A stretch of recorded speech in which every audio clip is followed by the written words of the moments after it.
चुनाव से पहले ही भारतीय जनता पार्टी को 440 वोट का झटका।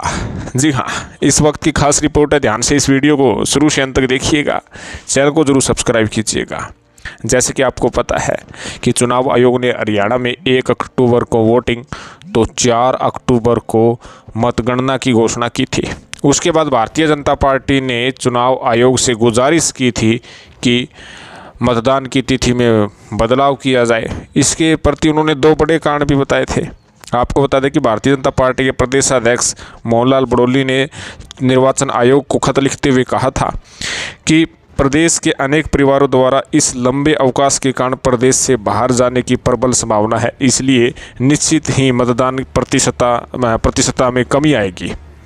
उन्होंने कहा है कि 28 सितंबर से लेकर के 29 सितंबर, 30 सितंबर और इसके साथ साथ 1 अक्टूबर, 2 अक्टूबर, 3 अक्टूबर, 4 अक्टूबर तक छुट्टियां रहेगी, जिसके कारण हरियाणा के लोग छुट्टियां बिताने बाहर जा सकते हैं, जिससे वोटिंग में जो है कमी आएगी, प्रतिशतता कम होगी। और उसके साथ साथ एक और बड़ा कारण बताया था कि 2 अक्टूबर को आसोज की अमावस्या होने के कारण बीकानेर जिले की नोखा तहसील के मुकाम गांव में हर वर्ष की तरह लगने वाले मेले में भाग लेने के लिए हरियाणा के बिश्नोई समाज के अधिकांश लोग 1 अक्टूबर को ही यहां से वे प्रस्थान हो जाएंगे। इस कारण भी मतदान में कमी आएगी। और भी कुछ वजह उन्होंने बताई थी। चुनाव आयोग से गुजारिश की थी कि वोटिंग की तारीख में बदलाव किया जाए।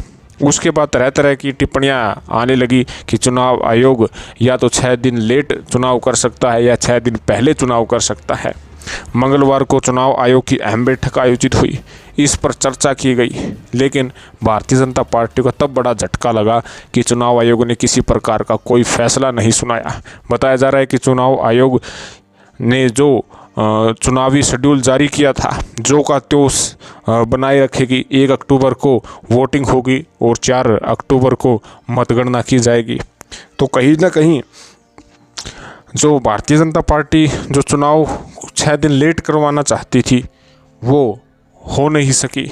कहीं ना कहीं भारतीय जनता पार्टी को तब भी बड़ा झटका लगा था कि एकदम से चुनाव आयोग ने तिथियों का निर्धारण किया था, क्योंकि उसी दिन खुद हरियाणा के मुख्यमंत्री नायब सैनी ये कहते हुए नज़र आ रहे थे कि चुनाव समय के अनुसार होंगे, जल्दी चुनाव नहीं होंगे। लेकिन उसके ठीक कुछ ही घंटों बाद चुनाव आयोग ने तिथियों का ऐलान कर दिया था।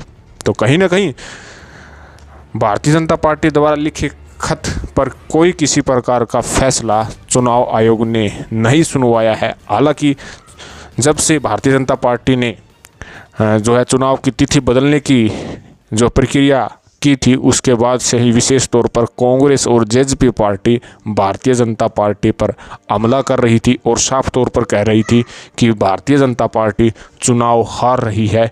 इसी कारण से वे चुनाव बदलवाने की बात कह रहे हैं, समय ज़्यादा कुछ लेने की बात कर रहे हैं। हालांकि ये देखने वाली बात होगी कि हरियाणा में अब की बार किस पार्टी की सरकार बनती है, क्योंकि अब की बार मुकाबला रोचक है। एक तरफा किसी पार्टी का अब की बार जो है कैसे सरकार बनती हुई नज़र नहीं आ रही है। मुकाबला कड़क होगा, रोमांचकारी होगा, दमदार होगा। ये देखने वाली बात होगी कि जनता के दिल में कौन बसता है, किसको जनता पसंद करती है। अधिक जानकारी के लिए आप हमारे साथ बने रहिएगा। चैनल को जरूर सब्सक्राइब कीजिएगा। धन्यवाद। जय हिंद।